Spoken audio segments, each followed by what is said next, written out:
Hello everyone, back into today's first video. We're going to have a look at the weather for the month ahead. For today's first video, it's JMA Friday. So as always on a Friday, we're going to have your month ahead look at. This takes us into the second half of October.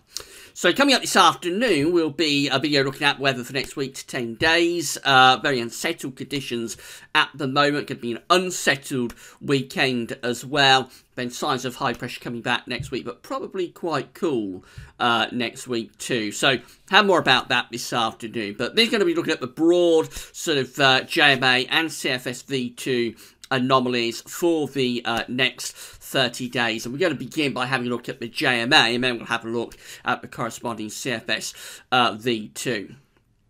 So we start off with 500 millibar heights. They're broken down into weekly periods. The first weekly period will take us from the 21st through to the 28th of September. Looking at the North Pole view down. First of all, so this is the North Pole of the Northern Hemisphere just here. Mid-latitudes of the Northern Hemisphere are around there. On these charts, blue is extrapolating to below average heights, which is low pressure, and yellow, orange and red extrapolating to above average heights, which is high pressure.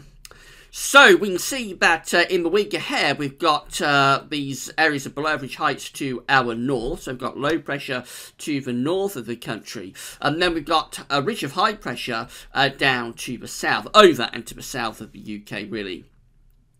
Black lines indicating the jet stream coming across the Atlantic into sort of northern parts of Europe. So a bit of a north-south split really to start us off. The most unsettled weather would be in the far north of Scotland. The driest conditions will be in the south. But do bear in mind, that's a 7-day anomaly. So we're starting off actually quite unsettled across all parts of the country.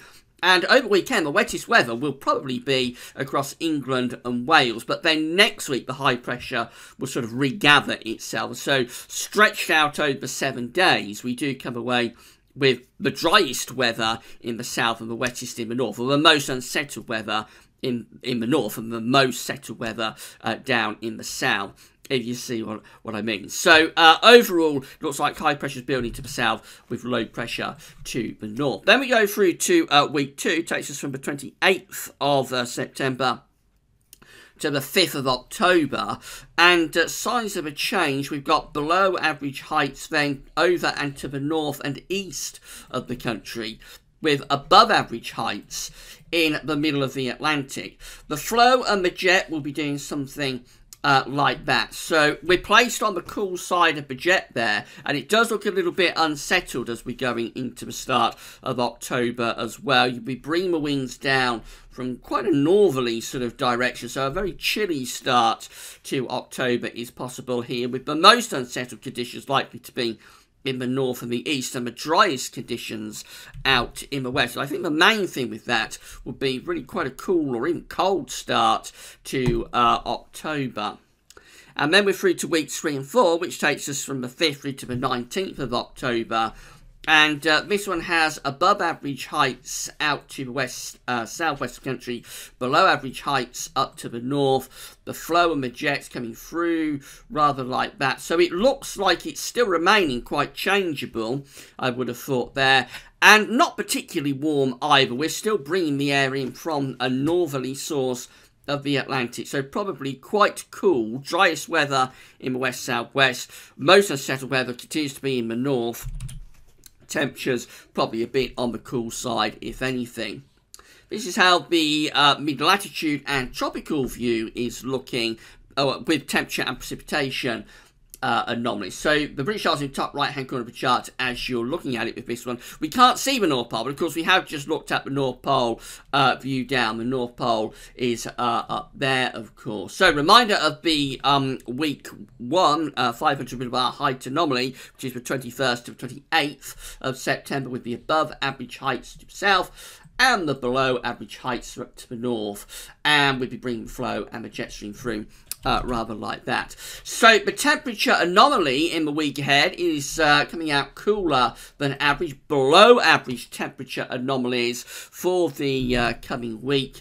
And as far as the precipitation anomaly is concerned, a little bit above average, actually. So it does look quite unsettled, maybe a little bit surprisingly so, given that area of above average heights that's to the south. But again, bear in mind, a lot of that could just fall in one day. You might get, or we are going to get, a very wet day coming up on Sunday across many parts of the country. So the anomaly for the week is possibly going above average purely down to just 1 or 2 days within that week. So again, you have to bear this in mind when you're looking at anomalies over 7 days or 30 days or 90 days, that it's not going to be a standard anomaly every single day. There could be one day in a 7-day anomaly that's very wet, and that brings the overall 7-day anomaly out wetter than average. That's the kind of thing that's probably going on there for week 1.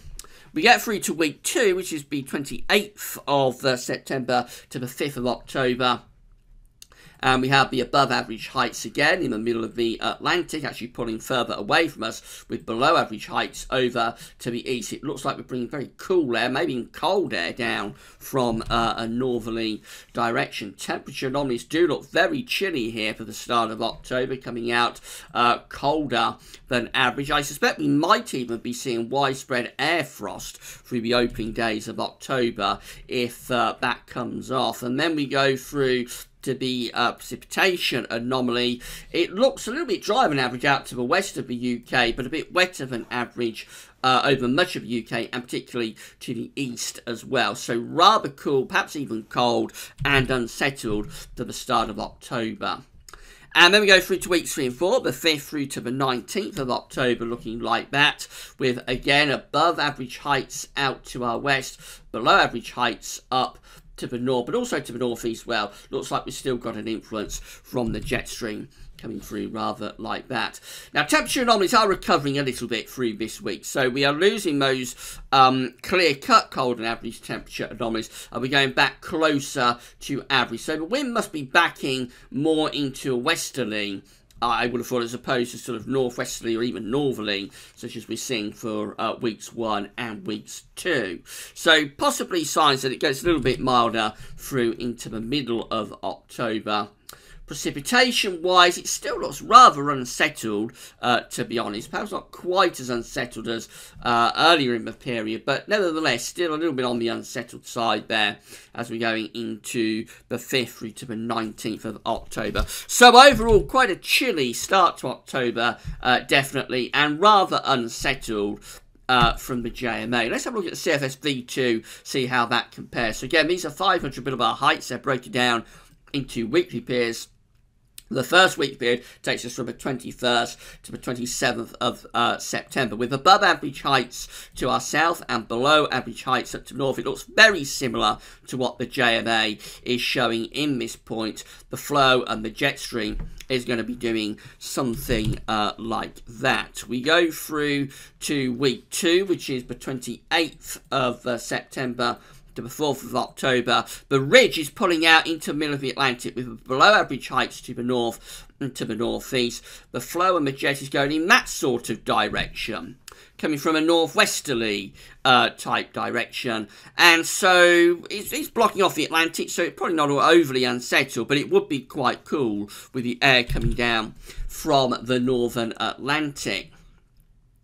We get through to week 3, which is the 5th through to the 11th of October. Again, the above average heights in the middle of the Atlantic Ocean, below average heights over and to the east of the country. So again, the flow is like that. There's a trough within the 500 millibar flow. We're doing something like that with the jet stream. That looks more unsettled, and it does look quite cold as well. The air is being pulled out of Greenland and down into the UK. So cold and unsettled there from the 5th through to the 11th of October.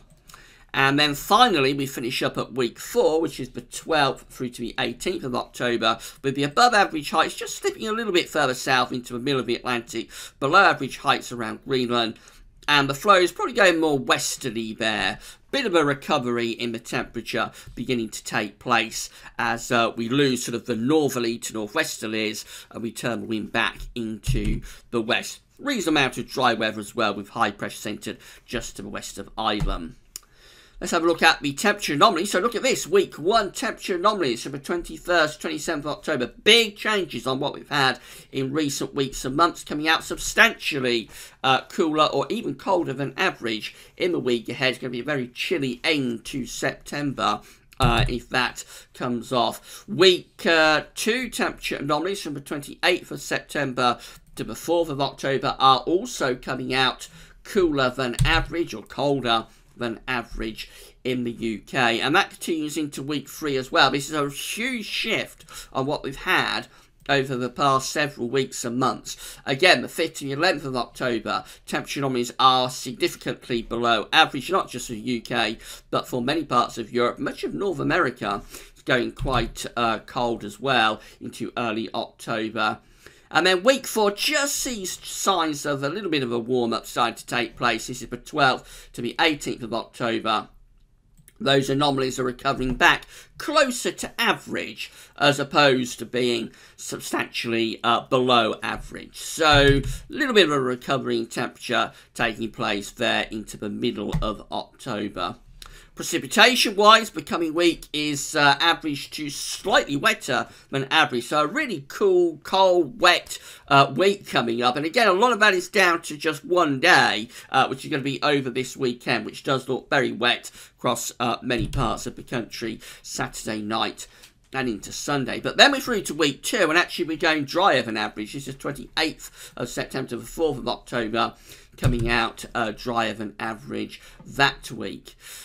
Week 3 is looking close to average as the signal is weakening. I think that will be a more unsettled week, though, because you have got that trough within the 500 millibar flow that's pulling down that cool air or cold air from the north. And then we're into the 12th through to the 18th of October, and possibly hinting at being a little bit on the drier than average side that week. Although, again, the strength of the anomalies are weakening. So quite an interesting update this. It does look as though we're in for pretty chilly weather for the rest of September, and these cool or possibly even quite cold conditions could well last into the early part of October as well. Middle of October, possibly seeing signs of a recovery in the temperature as the wind swings back into the west from sort of the north to northwesterlies that are going to be dominating now seemingly the rest of September and the early part of October. So temperatures might stage a recovery later in October. But that's a very long way off, of course, and between now and then, it does look as though, particularly the early part of October, could be shaping up to be really very cool, possibly even quite cold indeed, and I wouldn't be at all surprised to see the first widespread frosts of the season showing up quite early this year during the early part of October. And of course, the rest of September is at risk of ground frost as well. So, autumn really cracking on now after a little bit of a delayed start. Of course, the long hot summer, that's all a distant memory. We really are going into proper autumnal conditions for the rest of September and into October. We'll be back later on with the week to 10 day update, and of course we've got some quite nasty weather coming up over the weekend, so I have more about that as well. That's all for now, and thanks for watching.